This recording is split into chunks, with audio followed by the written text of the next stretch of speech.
అందరికీ నమస్తే అండి. నా పేరు సుజాత. మరి మన దేశంలో అనేక ప్రాధాన్యత గల పర్యాటక ప్రదేశాలు ఎన్నో ఉన్నాయి. మరి వాటి గురించి కూడా అప్పుడప్పుడు తెలుసుకోవడం ఎంతో బాగుంటుంది. అందుకే ఇప్పుడు చిత్తోర్గఢ్ కోట గురించి తెలుసుకుందాం. ఇది రాజస్థాన్లోని ఉదయపూర్కు 110 కిలోమీటర్ల దూరంలో ఉంది. ఇక్కడ కొండ మీద 500 అడుగుల ఎత్తులో సంచలనాత్మక రీతిలో ఒక చోట నిర్మితమై ఉంది. వందల ఎకరాల విస్తీర్ణంలో శత్రు దుర్భేద్యంగా అనేక రహస్య మార్గాలతో నభూతో నభవిష్యత్ అన్నట్లుగా నిర్మించారు ఈ కోటని.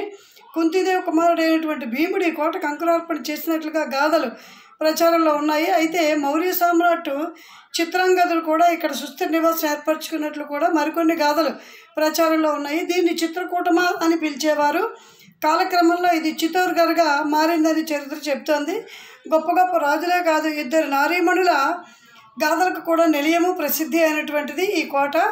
అందులో ఒకరు రాణి పద్మిని కాగా వేరొకరు భక్త మీరా.